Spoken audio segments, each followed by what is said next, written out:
Welcome to ओल इन virtue physics classes. आज की क्लास का टॉपिक है reciprocity theorem. Basically it's a part of network theorem. तो मेन जो टॉपिक रहेगा वो क्या रहेगा, नेटवर्क थ्योरम का रहेगा कि नेटवर्क थ्योरम होते क्या है, क्यों हम इसका स्टडी करते हैं, कितने टाइप की ये थ्योरम्स होती है।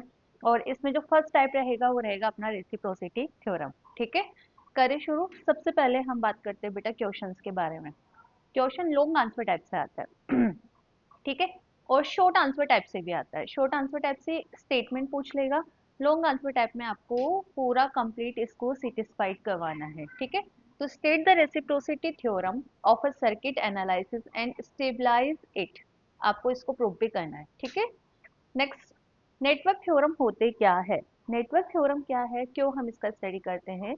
देखो, हम बात करें कॉम्प्लेक्स नेटवर्क्स की, किसकी बात कर रहा हूँ मैं, कॉम्प्लेक्स नेटवर्क की।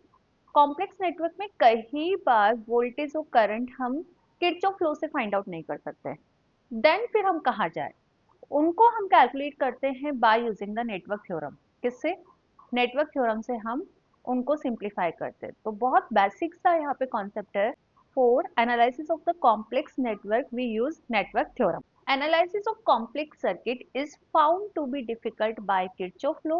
That's why analysis of complex circuit is done by network theorem. Network theorem से हम complex circuit का analysis करते हैं। ठीक है, सबसे पहला इसमें थ्योरम है आपका reciprocity theorem. First of all ये थ्योरम आपको कहाँ लगाना है, जिसमें नेटवर्क के अंदर बाइलेटरल इम्पिडेंस हो। बाइलेटरल इम्पिडेंस हो, लाइक दैट रेजिस्टेंस हुआ। रेजिस्टेंस हमने पढ़ा है ना बेटा, बाइलेटरल इम्पिडेंस क्या होता है, रेजिस्टेंस हुआ, इंडक्टर हुआ, कैपेसिटर हुआ, they all are bilateral impedance.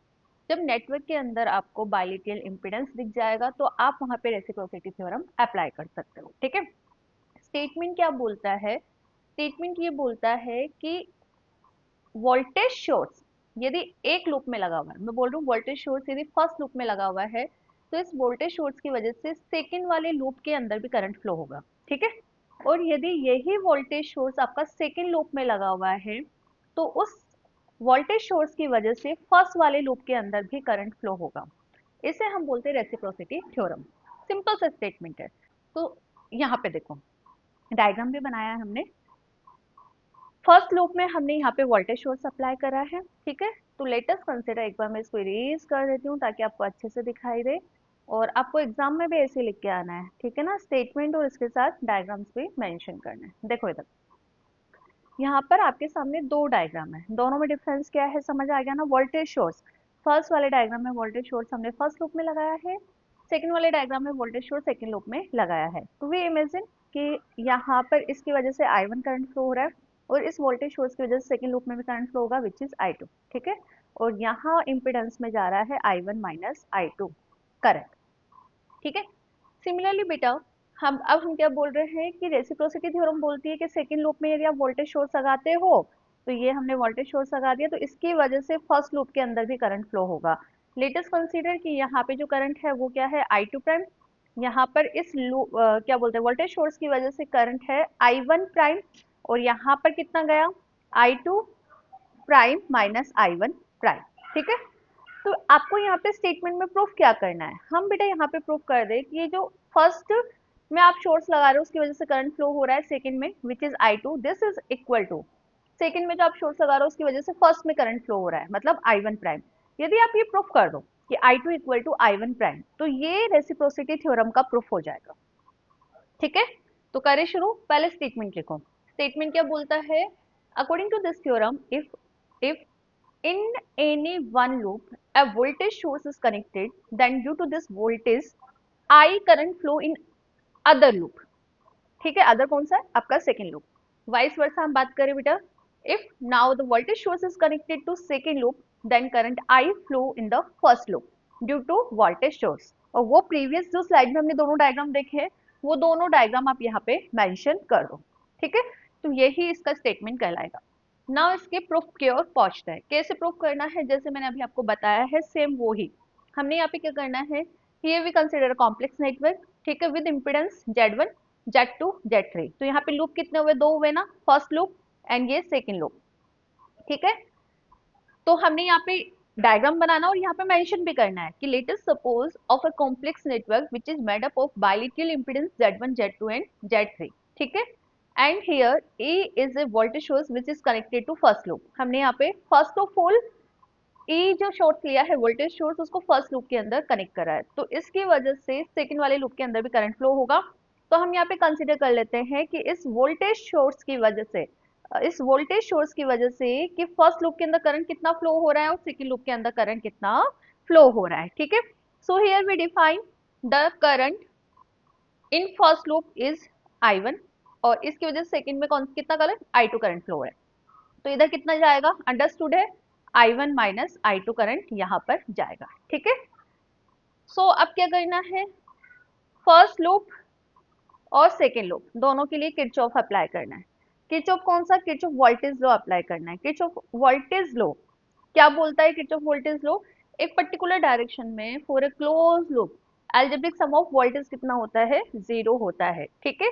तो किरचॉफ सेकेंड लॉ आप दोनों ही लूप के लिए अप्लाई करो। फर्स्ट लूप के लिए अप्लाई करें, फर्स्ट लूप बना लो यहाँ पर, ये रहा आपका वोल्टेज सोर्स, ये पॉजिटिव और ये नेगेटिव, ठीक है। यहाँ पर है आपका इम्पिडेंस विच इज Z1, यहाँ पर है आपका इम्पिडेंस विच इज Z3 और ये इस तरह से कनेक्टेड है। करंट है यहाँ पर I1, यहाँ पर मेरे पास करंट है I1 माइनस का I2, ठीक है। सो नाउ करंट इस तरह से फ्लो हो रहा है, तो हम क्या करें, इसी डायरेक्शन के अंदर चल लेते हैं। तो माइनस का I1 Z1 minus I1 minus I2 Z3। अब हम नेगेटिव से पॉजिटिव की ओर जा रहे हैं तो प्लस का E this is equal to 0, या फिर हम यहाँ से बोल सकते हैं ना कि माइनस का I1 Z1, मतलब मैं माइनस कॉमन ले लूँ, यहाँ एक मिनट देख लो, अच्छे से देख लो, कोई दिक्कत नहीं है। Z3 इक्वल टू माइनस का E, ठीक है। यहाँ से माइनस कॉमन लेके ये वाला माइनस हम कैंसिल कर देंगे, ठीक है। तो आपका इक्वेशन क्या आएगा, आपका भी क्वेश्चन ये बन रहा है ना, हमारा भी ये बन रहा है, ठीक है। अब यहाँ से आप कॉफिशिएंट की फॉर्म में लिख लो। कॉफिशिएंट की फॉर्म में मैं कैसे लिखूं, फर्स्ट ऑफ ऑल मैं ए को तो इधर लेकर जा रही हूँ, ठीक है। ए को इधर लेकर जा रही हूँ और मैं यहाँ से I1 कॉमन ले रही हूँ, तो I1 कॉमन लूंगी और ई को मैं इधर ले गई तो ये सिर्फ पॉजिटिव में हो गया, तो Z1 प्लस का Z3, ठीक है। और ये भी पॉजिटिव में है, तो यहाँ पे लिखो प्लस का I2 और माइनस का Z3, जो माइनस है वो मैं इसके साथ लेके चल रही हूँ, इक्वल टू E। ये इक्वेशन आ रहा है मेरा, क्या आपका भी ये इक्वेशन आ रहा है। एक सेकेंड देख लेते हैं हम, हमारा भी यही आ रहा है और इनका भी यही आ रहा है, यस यही आ रहा है। देखो हमने simple Kirchhoff voltage law apply करा है। किरचॉफ वोल्टेज लॉ का लेक्चर आपको मिल जाएगा, ठीक है ना, प्लेलिस्ट में जाना इलेक्ट्रॉनिक्स की, वहाँ पे किरचॉफ लॉज के नेम से एक लेक्चर है, वहाँ पे मैंने दोनों ही लॉज एक्सप्लेन करे हैं, फर्स्ट लॉ और सेकंड लॉ। और सही बताऊँ ना तो इलेक्ट्रॉनिक्स बिना किरचॉफ लॉ के आपको आएगी ही नहीं। तो सबसे बेस्ट है पहले आप किरचॉफ लॉ का स्टडी करो, उसके बाद ही आगे शुरू करो, ठीक है। तो जिस तरह से फर्स्ट लूप के लिए हमने किरचॉफ वोल्टेज लॉ अप्लाई करा है, सिमिलरली सेकंड वाले लूप के लिए भी अप्लाई कर देते हैं। सेकंड वाले लूप में यहाँ पर हम क्या कंसिडर करके चल रहे थे कि भाई I2 करंट फ्लो हो रहा है, यहाँ पर I1 minus I2 current flow हो रहा है, तो लगा दो यहाँ पे। यहाँ पर भी हमने किरचॉफ सेकंड लॉ अप्लाई करा, तो मेरे पास I1 I2 के कोएफिशिएंट के फॉर्म में ये इक्वेशन आ रही है। अब इक्वेशन 1 एंड 2 को हम मैट्रिक्स फॉर्मेशन में लिख लेते हैं। मैट्रिक्स फॉर्मेशन में कैसे लिखेंगे, I1 I2 कॉलम में बाहर निकल गई, this is equal to E और 0 और ये रहा आपका Z। अब अपने को, मैंने आपको स्टार्टिंग में बताया कि हमें प्रूफ क्या करना है, हम प्रूफ करेंगे बेटा I2 equal to I1 prime, ठीक है। अब I1 I2 आपको निकालना पड़ेगा, जेड मैट्रिक्स आपको पता लग गई, दिस इज जेड मैट्रिक्स, ठीक है। तो कैसे निकाले, डेल जेड निकाल लो, निकाल लेंगे ना, डिटर्मिनेंट ऑफ जेड मैट्रिक्स, ठीक है। डेल वन निकाल लो और डेल टू निकाल लो, यदि ये पता लग गए तो फिर तो हम बेसिक फॉर्मूला लगा देंगे, I1 equal to del one upon del Z and I2 equal to del two upon del Z, ठीक है, del two upon del Z. तो यहाँ से I1 I2 हमें पता लग जाएंगे। तो सबसे पहले डेल जेड निकालो, डेल जेड क्या है, determinant of z matrix. So determinant of z matrix, इन दोनों का आपको क्रॉस प्रोडक्ट करना है इस तरह से, तो हम कर लेते हैं Z1 plus Z3 it's multiple Z2 plus Z3, ठीक है। यहाँ माइनस हो, इन दोनों का मल्टीप्लीकेशन, तो माइनस का Z3 स्क्वायर हो जाएगा, क्यों जेड क्यूब 3 है और यहाँ पे भी Z3 है, तो Z3 का स्क्वायर हो जाएगा, ठीक है। नाउ अब हमने क्या करना है, इन दोनों को मल्टीपल करना है, तो कर लेते हैं Z1 Z2 plus Z1 Z3 plus Z3 का स्क्वायर प्लस Z3 Z2 और माइनस का Z3 का स्क्वायर, तो ये Z3 का Z3 के स्क्वायर से कैंसिल आउट हो गया।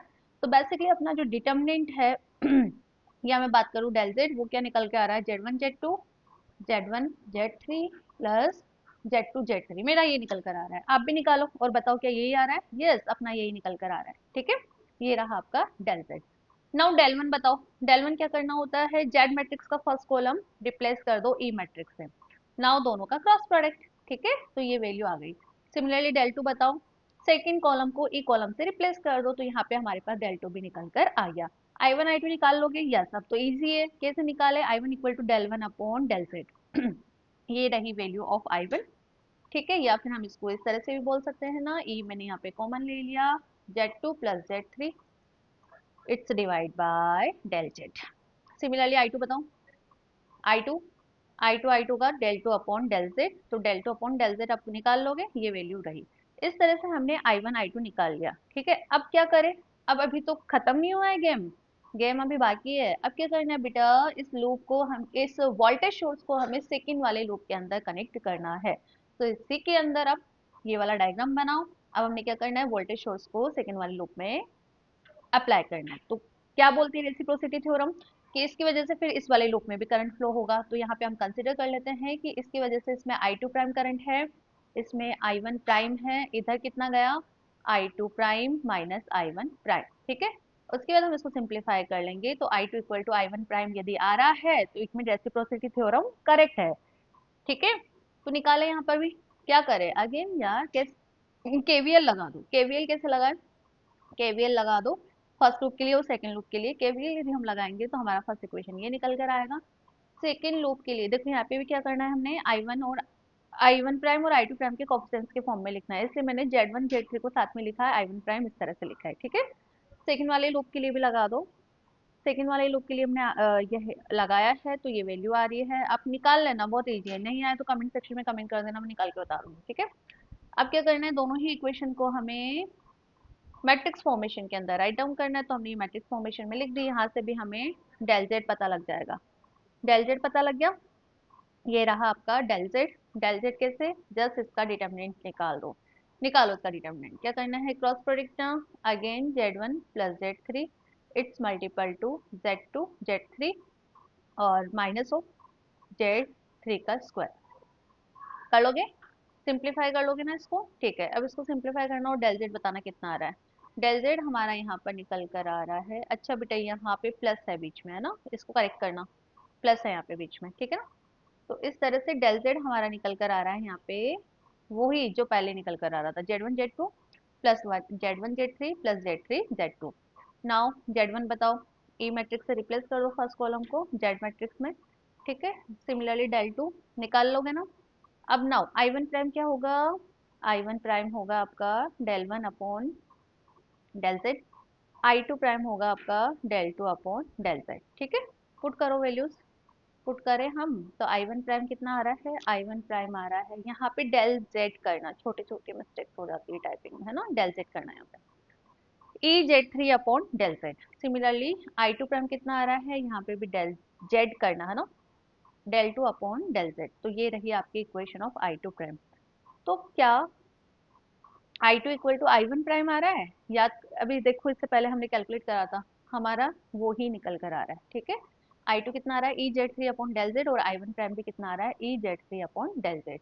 इट मीन इट्स करेक्ट कि यदि आप वोल्टेज सोर्स को फर्स्ट लूप में लगाते हो तो उसकी वजह से सेकंड लूप के अंदर करंट फ्लो होगा, और यदि वोल्टेज सोर्स को सेकंड लूप में लगाते हो तो इसकी वजह से फर्स्ट लूप के अंदर करंट फ्लो होगा। This is reciprocity theorem.